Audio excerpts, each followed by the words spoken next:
сейчас я спросила, кто присутствует в зале. Я так понимаю, почти все знают, что такое социология, или же являются социологами, или слушали курс социологии в университете. Я надеюсь, это так, да? Кто вообще не первый раз слышит что-то про социологию? Можно поднять руку? Хорошо. То есть, в общем-то, все наслышаны и в своей работе применяют или знают, что это такое на практике в плане использования, скажем так, результатов работы. Прежде, пока вы смотрите про методы, я расскажу такую тему под названием дизайн исследования. И что такое дизайн исследования? Это тот самый вот объем, то есть это, во-первых, правильное выделение объекта исследования, и потом те методы, с помощью которых мы этот самый объем или этот объект можем изучить. Но что важно, да, вот в дизайне исследований, кстати, довольно новая тема, вот в постсоветской социологии считалось приматом, что главная программа исследования. Последние 15-20 лет чаще говорят вначале о дизайне исследования, потом уже говорят о программе исследования. Чтобы о дизайне, дизайн он как процесс, то есть вы пришли ко мне, например, и говорите: Гульмира, я хочу вот это. И называют какую-то тему, или объект, или какая-то проблема, что угодно. И мы вместе решаем, вообще можно ли это социологически сделать, либо надо пойти там в финансовый мониторинг, да, там уже сразу, или, я не знаю, какую-нибудь другую службу. И мы решаем, возможно ли это социологически. Потом, когда мы уже решаем социологически, мы уже решаем, нужно ли это, например, исследование по всей стране, либо достаточно того региона или той какой-то целевой группы, которая конкретно интересует. А не надо бить, значит, пушкой по воробьям. Вот. Здесь мы решаем. Потом, значит, весь вот этот процесс мы друг с другом обсуждаем. То есть дизайн исследований – это процесс исследования, то есть последовательность, это некий план.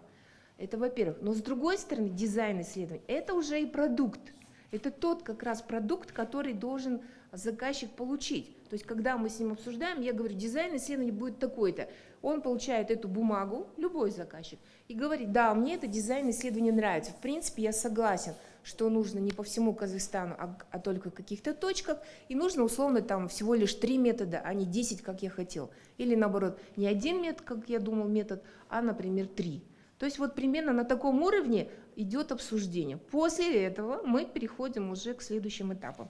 Вот тут я немножко перескочила, просто чтобы иметь представление о самих методах. Да?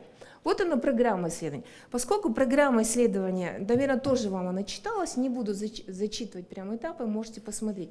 Но чем больше моя организация Фонд стратегии работает на рынке в Казахстане, тем чаще мы используем программу исследований, как бы ни была она абстрактна. То есть, если мы неправильно, скажем, определили проблему, то есть пошли вслед за заказчиком. Вот, например, любимая тема – это молодежь. Вот приходит и говорит: я хочу изучать молодежь. Молодежь, молодежь, молодежь. Я говорю: так, хорошо, молодежь. То есть это надо было на дизайне, вот там еще в начале. Ну что в молодежи? И тут мы, значит, зависаем. Что-то с молодежью. Именно вот в первой части, которая называется методология, идет выбор методов. Методологии. То есть не так, что ты пришел, говоришь: я хочу анкетирование. Мы всегда говорим: а что вы хотите конкретно, прежде чем про анкетирование? Вот. Ну и то есть вот этот весь набор, объем задач, не поверите, практически все приходится делать. Потому что заказчик у нас капризный. Он потом говорит: а я вот это хотел, а вы вот это не сделали. И мы тогда говорим: давай вернемся, друг, назад.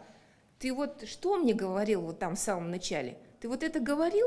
Да. Вот это говорил? Да. Ну тогда ты на этом настаивал, тогда извини. То, что получил. Невозможно вот это отыграть. То есть кто-то думает, что можно просто анкетку завести, как любят так говорить, и потом, значит, что-то получить, а потом как-то проинтерпретировать. Не получается.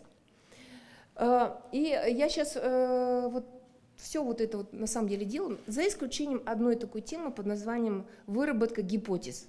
Вот выработка гипотез на самом деле даже до этого руки не доходят.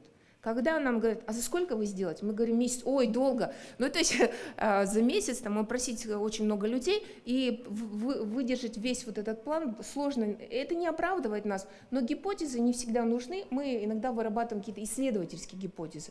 Ну, например, условно, вот то, что я вам сейчас говорила, что количество НИИТ молодежи, да, которые там без образования и так далее, скорее всего, больше всего до 22 лет. Ну, например, моя гипотеза. Ну, то есть, если все-таки там заказчик настаивает, я говорю, давайте посмотрим вот до 35, но вот все-таки их не надо искать везде, вот по всей вот этой, от 14. Ну, в 14 лет какой ребенка из дома-то не отпускают, понимаете, просто так. А уже его к этой категории относить невозможно. То есть он, скорее всего, где-то 18-22. Давайте вот это вот все-таки посмотрим. И моя гипотеза, если она будет правильной, то мы ее здесь найдем. Если неправильно, ну тогда мы, значит, будем уже расширять. То есть вот именно постановка гипотез не всегда нами осуществляется, скажу честно. Вот скажу честно, абсолютно. Все остальное практически в полном объеме приходится. Приходится, потому что вот социология – это наука. Вот приходится, потому что социология – это наука, а это вот этапы. Ага. И если дизайн исследования, он нам как бы дан обычно уже с самого начала, то есть практически уже описан в тех заданиях, если мы говорим о госорганах, то программу мы все-таки стараемся выдержать. Вот. Для как бы, напоминания, да, это интервьюер, кто задает вопросы, респондент, кто отвечает на вопросы, и целевая группа – это те, кто объединены некими едиными признаками. Опять же скажу, это не всегда совпадает с теми представлениями, которые, например, есть в других науках или же в госорганах. То, что мы видим словом «эксперт», очень сильно у нас споры идут с госорганами, потому что для них эксперт, они часто используют в тезаурусе или глоссарии, к законам, да, и то понимание эксперта, которое вложено в законодательство, и то их понимание эксперта, которое вложено у нас, оно не всегда, скажу, не всегда совпадает. То же самое случилось с понятием целевая группа и фокус-группа. То есть вы, может быть, сами это используете, и, может быть, вы слышите это. Часто я прям вот прихожу куда-то, меня коробит, мне говорят, фокус-группа, наша там что-то такое. То есть для меня это метод социологический, который исторически создан в социологии, как бы, ну, в маркетинге часто используется, даже, может, чаще, чем в социологии, но, тем не менее, это метод. Но это не определение группы, на которую направлена политика. Вот. А у нас вот это вот как-то вот произошло, бороться с этим я уже не могу, но просто вам сообщаю, что это вот сюда больше, качественным методом. Вот. Ну, опрос здесь чем отличается от журналистики, юридических, медицинских и прочих наук, я думаю, не будем останавливаться. То есть понятно, да, что количество опрошенных – это больше одного как минимум, да, это достоверность и объективность. Вот по поводу этого много споров, да, мы с ребятами сидели в кафе, и с вашими данными вот никак не совпадает. Вот я вот не верю. Мама мне говорит, что не так. Ну вот, я считаю, что вот второй пункт тоже нас отличает от других видов исследований, опросов. И цель опроса, то есть у нас есть заранее заданная цель. То есть мы спрашиваем не просто так, чтобы кто-то нам рассказал свои биографии или кто-то там свое мнение высказал. Да? Для нас это часть исследования, часть какого-то проекта. И поэтому это значительное отличие. Тут не надо как бы делать таких подмен, потому что слово «интервью» это мы заимствовали уже, видимо, в журналистике, и интервью – это метод, который в социологии довольно активно используется. Да? Теперь, что касается видов опросов, ну, в общем-то, здесь такая путаница довольно активно происходит. Все, что связано с анкетой, называется анкетированием, интервьюированием, то, что вот качественная методика, хотя на самом деле интервьюирование – это face-to-face, вот когда приходит интервьюер к вам домой, возможно, вы с этим сталкивались, и задает вопросы. Вот. А анкетирование – это когда человек сам заполняет анкету, так называемое самозаполнение. Но у нас сейчас все называется анкетированием, то, что касается анкет, и интервьюированием, то, что касается сбора информации с помощью интервью. То есть больше к качественным методам относится. Хотя изначально это так вот выглядит. Но если взять, например, наше исследование моего фонда, то мы при проведении опросов используем интервьюирование face-to-face, то есть у нас поквартирные опросы. У нас редко используются какие-либо другие опросы, если мы говорим о населении. То есть поквартирный опрос. Ни на улице, ни на работе, ни там на базаре, только поквартирно. Если только у нас нет специальной задачи. Вот у нас было исследование по судам, и тогда у нас заказчик говорит, я хочу, чтобы вы опросили всех, кто выходит из суда. Вот там вот это вот именно целевая группа потребителей услуг судебной системы. И второй, например, экзит-пул. Там, значит, опрос идет тех, кто выходит из избирательных участков.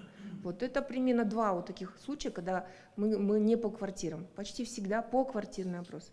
А вот самозаполнение, это именно непосредственно анкетирование, мы используем чаще всего на экспертных опросах. У нас они онлайн, мы рассылаем, они сами заполняют и нам присылают либо в форме, либо в таком варианте, в обычном. И еще самозаполнение мы используем при опросе каких-то трудовых коллективов, например. Последний вот мы делали составы департаментов полиции, половина областей Казахстана, но это было еще до карантина. А там просто потому, что их я же по домам не могу найти, правильно? То есть их собирают в одном зале, мы им раздаем анкеты, они сами заполняют, и мы потом, так вот наши стоят люди и забирают обратно. И еще проверяем на, так сказать, на полноту заполнения. И у нас также были такие исследования в компаниях Казтрансгаза, РД Казмунайгаза, это в УЗИНе в том числе. То есть вот тогда собираются большие коллективы, мы раздаем анкеты и самозаполнение. В других случаях у нас face-to-face, по квартирам. Это очень большая разница.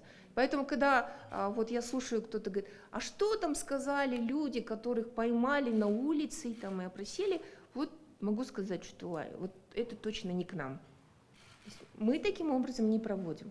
У нас потом идет контроль, если вот вернуться к программе, там идет контроль телефонный, вначале визуальный, потом, когда забивается в машину, потом такой контроль телефонный. И если кто-то сделал плохо, мы тогда запускаем людей на контроль уже пеший, так называемый, то есть прямо идут по адресу.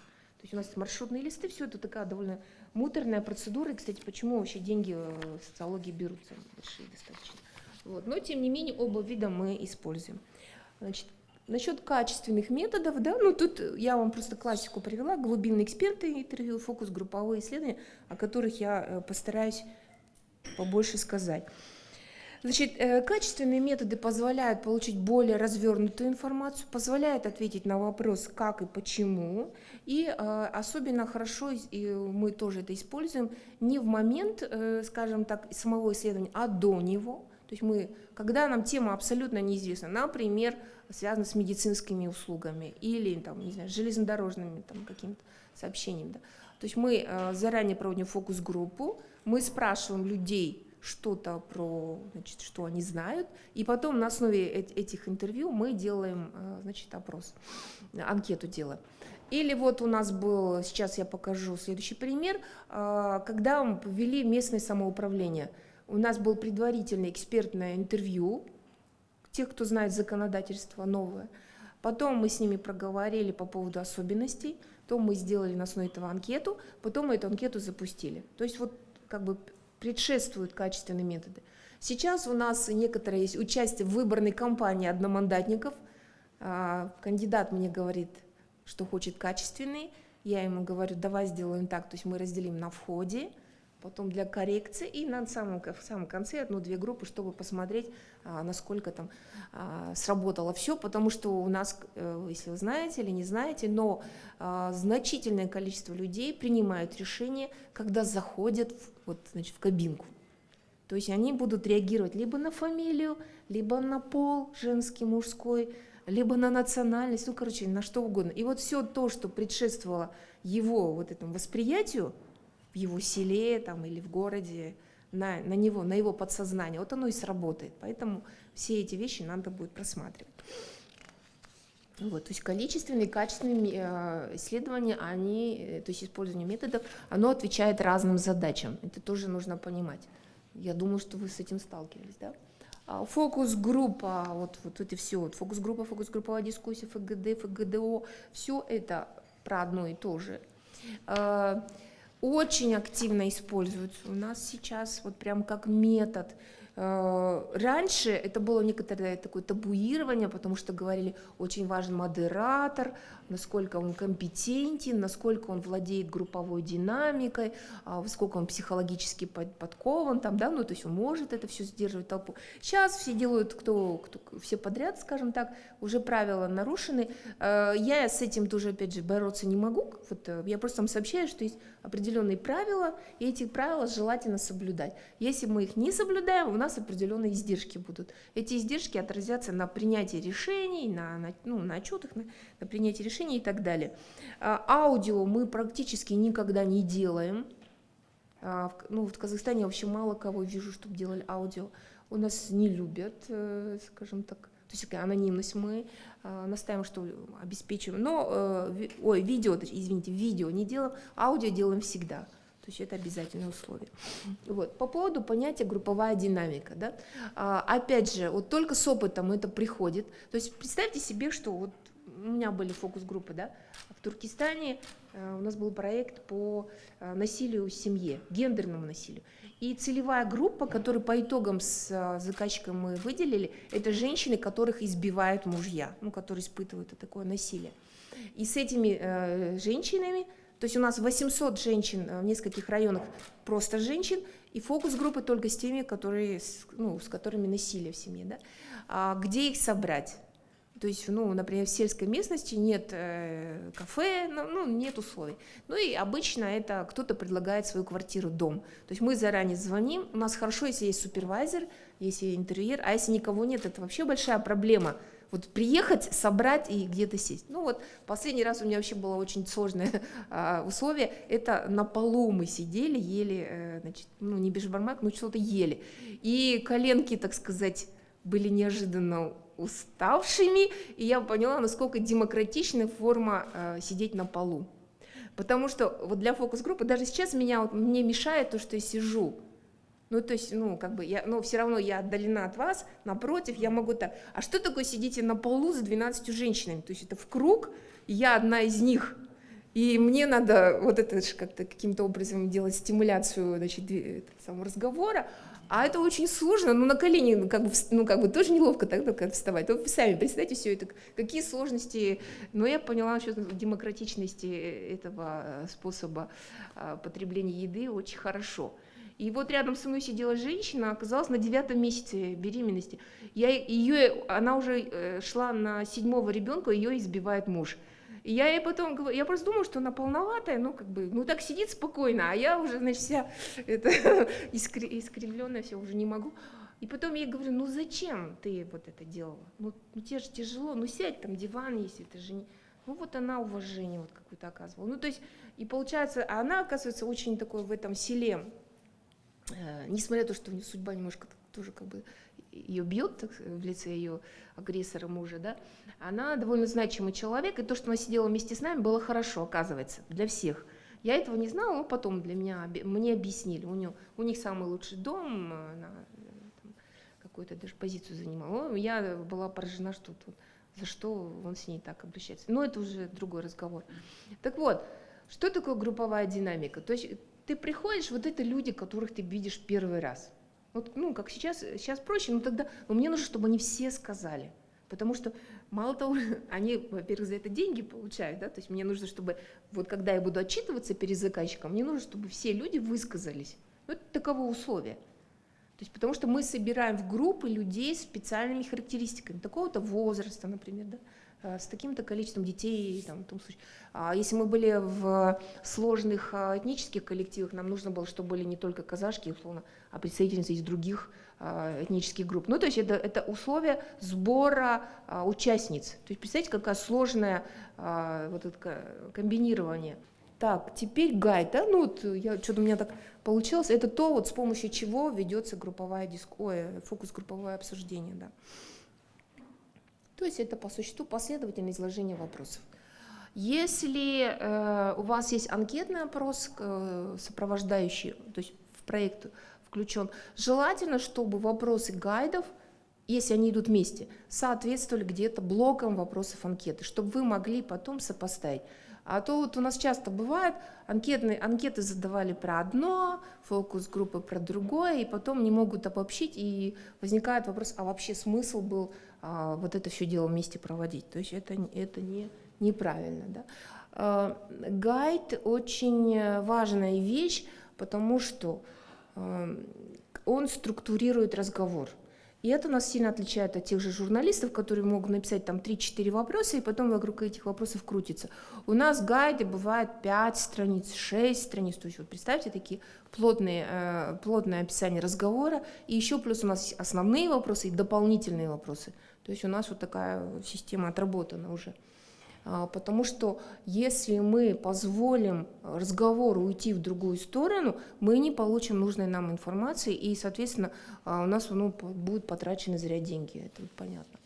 Фокус-группа. Здесь это было для представителей тех органов, которые занимаются религиозной ситуацией. На их примере хотела показать, что иногда бывает подмена, что некачественные модераторы приходят для того, чтобы использовать ФГД как проповедь или какое-то там продвижение собственных каких-то взглядов.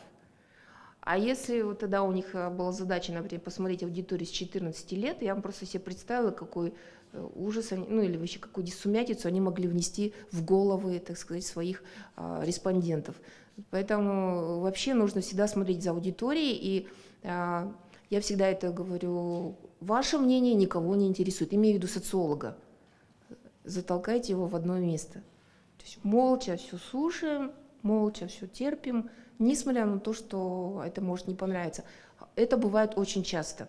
А чем старше становится человек, то есть исследователь, тем сильнее хочется корректировать, ввязываться в дискуссию, пытаться, так сказать, на правильный путь наставить. То есть все это бывает, поэтому нельзя, и, соответственно, когда вы это будете делать, люди же переживают, они же приходят, они не умеют говорить, они часто говорят: не знаю, как сказать, и это хотят выразить, и если в этот момент ты говоришь следующий или еще что-то, то есть получится, что уже в другой раз, когда ты обратишься к человеку, он уже будет стесняться и вообще перестанет отвечать. То есть поэтому надо терпеливо ждать, постараться, может быть, чуть-чуть помочь сформулировать, но не сильно корректировать этот самый разговор. Экспертное интервью. Вот по поводу экспертов я уже сказала. Для нас эксперт – это человек, который обладает специальными знаниями. Я уже в прошлом году, когда об экспертных методах политическом прогнозировании говорила, то есть эксперт, который вот в законах, эксперт, который в каких-то государственных документах, это не тот наш эксперт. Они могут две эти группы совпадать, но не обязательно. То есть это такие довольно с разными характеристиками группы людей. И вот у нас, например, опыт об изучаемом объекте. Да? Поскольку наш фонд специализируется на проведении именно социально-политических исследований, а политика – это вещь такая тонкая, мне всегда говорят: а в каких конкретно политических вопросах должен быть специалист. Да? И тут на самом деле очень сложно ответить. Просто бывает так, что он знает внутриполитическую ситуацию, вот в регионах, например, либо он работал в госорганах и уже вышел, так сказать, может, на пенсию или в другое перешел направление, либо представители НПО, то есть у нас вот такие эксперты бывают. Но, конечно, если брать регионы, в регионах найти экспертов для опроса бывает сложно, но, тем не менее, возможно. Да, вот экспертное интервью – это как раз, значит, по гайду, проводимое в рамках исследования, согласно задаче исследования, разговор, беседа, которая записывается на диктофон всегда. То есть это как бы норма. И я когда говорят о дизайне исследования, если вернусь, да, то дизайн исследования часто он обосновывается двумя вещами. Это опытом исследователя и тем набором методов, которыми он привык оперировать. И вот это как бы желание идти по легкому пути для любого исследователя – это такой большой соблазн. То есть я хорошо знаю, как проводить фокус-группы, я буду везде предлагать фокус-группы. Или же я хорошо знаю, как провести анкетный опрос, или это стоит дорого, нормально можно заработать, а давайте все время анкетный опрос.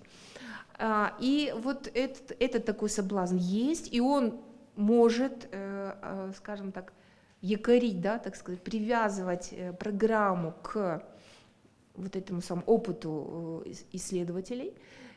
И какой-то момент становится скучно очень, ну вот просто не хочется. И я все время хочу выйти за пределы и использовать какие-то новые методы, в том числе и качественные. И вот эти два метода, нарративное интервью и метод устной истории, мы тоже стали использовать в наших исследованиях фонд стратегии и предлагаем их. Не все понимают, не все поддерживают, заказчики, скажем так, тоже своими стереотипными представлениями о том, что им нужно. Поэтому вот сейчас я вам рассказываю, чтобы вы, возможно, потом в своих исследованиях это тоже использовали, если это будет получаться. То есть если это будет не нужно. И по поводу, значит, метода устной истории мы делали в рамках проекта по оценке сектора НПО. У меня была идея, то есть если вы знаете, сектор НПО у нас сильно стареет. Прихода новых кадров почти нет.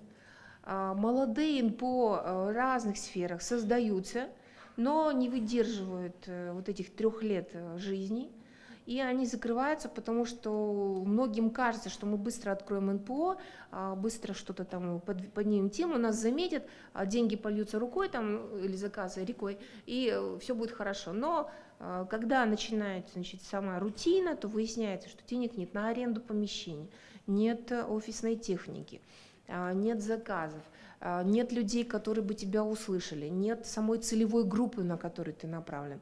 Потому что взяли какой-то один проект, кажется, что он модный, что он так вот будет выстрелит, как любят говорить, а потом выясняется, что это всего лишь именно один проект, он был важный, но не более того. А какие-то долговременные, долгоиграющие темы, их нужно еще и под себя раскачивать, с одной стороны, а с другой стороны находить партнеров, находить тех, кто тебя может понять, соответственно, возникают вот эти донаторы, да, но все это очень постепенно, и на это не хватает времени. И молодежь говорит, ой, надоело, и чаще всего, например, или в госорган, или в бизнес, да, у нас два направления для такого рода людей. Вот. И моя была идея, когда мы использовали метод устной истории, мы брали интервью у тех людей, которые работают в секторе неправительственном, в третьем секторе 10 и более лет, а некоторые 20 и 30 лет, то есть с 90-х годов как начали, а кто-то с 80-х годов. Вот. И мы у них вот биографическим образом спрашивали, какие мотивы, почему они пришли в сектор, какие сложности, как они их преодолели, какую они видят перспективы. То есть вот эти все вопросы. И эта история может длиться, знаете ли, до нескольких дней вообще устной истории, а иногда и месяцев, если пишется как бы история страны, например. Вот сейчас у нас умирают люди, которые знали там освоение целины, да, или уже тем более умирают люди, которые прошли через войну. Если бы кто-то озаботился сбором вот этих историй, и это отличает их от нарратива, да, устных историй, то, наверное, это была бы все-таки другая история Казахстана, нежели та, которая у нас сейчас пишется, вот такая эмоциональная, да, то есть, она с каким-то знаком всегда. То есть у нас раньше было условно то, что плюсом, сейчас стало все минусом, да, и нет никакой возможности проанализировать. Вот эти вот самые устные истории, они как бы метод не используется, хотя он очень полезный. Единственное, там такая большая сложность, когда человек тебе на протяжении длительного времени рассказывает о своей жизни, о своей семье, о своей биографии, он эмпатически, так сказать, тебе привязывается. И вот если это тем более пожилые люди, поэтому нужно очень быть аккуратными, да, не сильно, скажем, травмировать, особенно потом, когда резко кто-то перестает идти, типа, все, я поопрашивал, до свидания, уже неинтересно. Да, вот этот выход из вот этого исследования, это исследование, там есть гайд, там есть, то есть обязательно временные как бы промежутки нужно, действующие лица, там все это должно быть прописано, чтобы эта история имела смысл не только для как индивидуальная судьба, но в то же время она как бы была, ее возможно было на страну, да, на область каким-то образом развернуть. Вот это все нужно обязательно фиксировать. То есть это очень такой длительный, большой процесс. И, конечно, когда человек так долго рассказывает о себе, а потом теряет этого собеседника, бывает сложно. То есть это такие очень ответственная должна быть процедура. Вот. И что касается нарративов, да, вот сейчас я их очень полюбила, и то в рамках одного проекта, который мы делаем. Нарратив, в отличие от устной истории, от биографической истории, это рассказ о событии. Это может быть одно какое-то конкретное событие, о котором мы собираем вот эти самые рассказы, повествования. И вот прямо сейчас, в прошлом году мы собрали 60 интервью по поводу алматинских событий. Я целенаправленно шла, что это будут нарративы, потому что у нас было событие, и мы это назвали событием. Почему? Потому что мы локализуем 4, 5, 6 по времени января и только Алмату. То есть для нас событие – это событие 4, то есть то, что происходило 4-6 января в Алмате. Поэтому это нарративы, это не устная история, и это не биографическая какая-то история. И мы эти нарративы собрали по итогам интервью свидетелей, участников и очевидцев событий. То есть те, кто были вовлечены прямо или косвенно в этот процесс. И поэтому у нарратива, скажем так, есть вот эта самая темпоральность, да, то есть заданность повествования.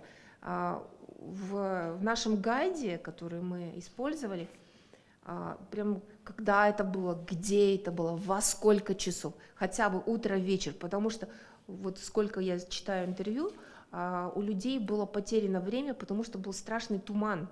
А потом, когда стали вот слезоточивый газ и вот светошумовые гранаты, настолько было непонятно по времени, вообще люди потерялись, значит, в сутках, а кто-то и в днях, вот как я сейчас, да, вот, то вот эта темпоральность, которую мы требовали тогда, вот эту, значит, протяженность во времени и в пространстве, она сейчас оказывается очень важной, потому что мы даже не можем вспомнить, когда было введено ЧС, когда были какие-то вот там решения приняты, да, потому что уже прошло время.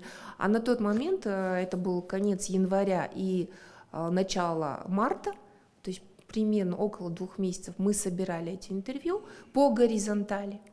То есть мы не просили, не писали объявления в газете, как бы это.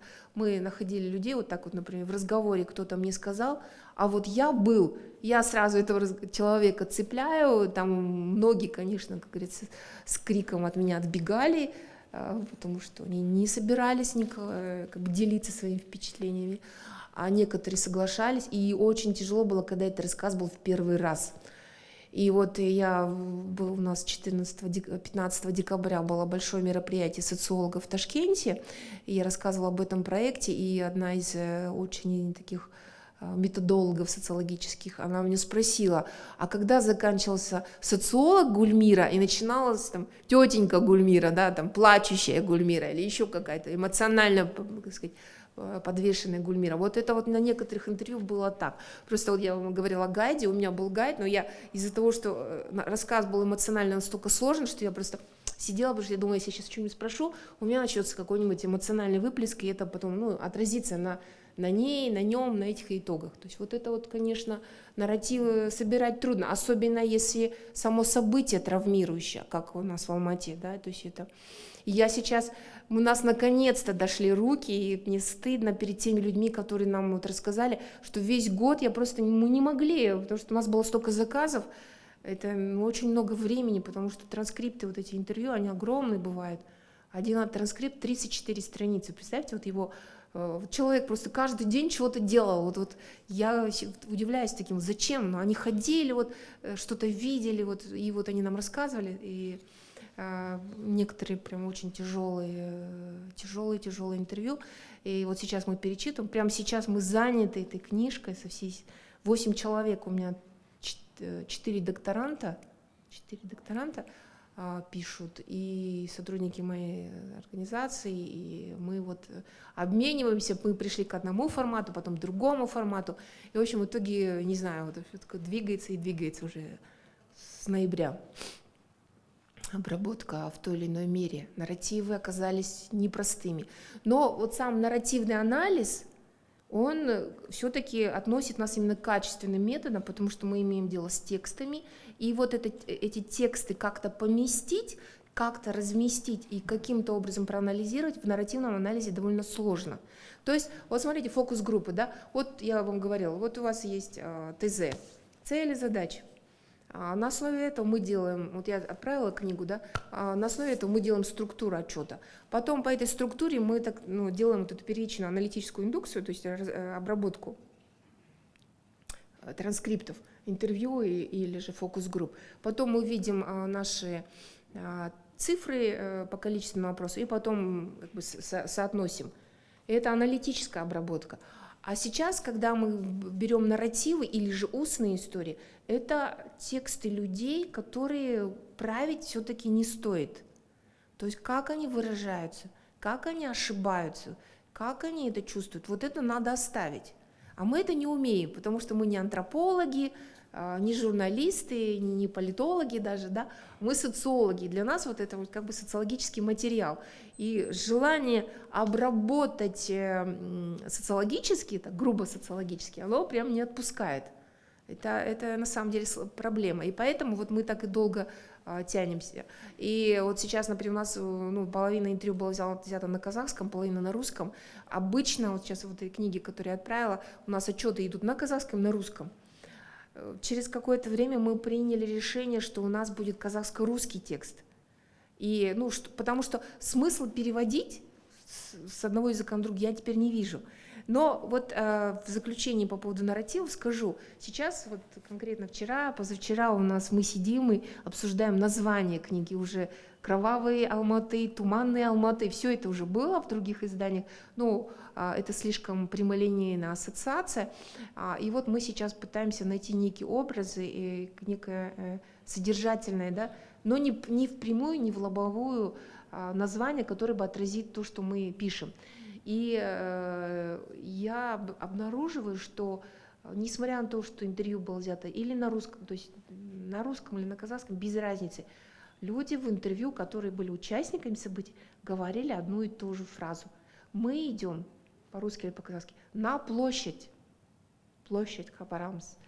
И эта площадь, это не наша старая площадь в Алмате, которая возле КБТУ сейчас. Все знают, что это новая площадь. Даже и в казахском варианте говорят, не площадь республики, как она сейчас называется, а на новую площадь пойдут. И вот этот импульс на площадь, на новую площадь, он прослеживается. И я думаю, что теперь уже, когда мы уже в который раз прочитали все, что мы вот получили, что вот этот импульс как-то должен быть в названии отражен. То есть те люди, которые не знают о событиях, они не понимают, что движение было с нижней части города в верхнюю часть. Именно площадь республики находится там. То есть вот этот импульс на площадь, на площадь. Я сама, когда брала интервью и читала интервью других моих коллег, я у всех спрашивала, почему площадь, зачем площадь, что в 12 ночи, в час ночи может сделать вам площадь. Акимат спит, там никого нет. Но вот какой-то вот этот импульс присутствует. То есть, когда сейчас нарративы это обрабатываются, они вокруг вот именно события.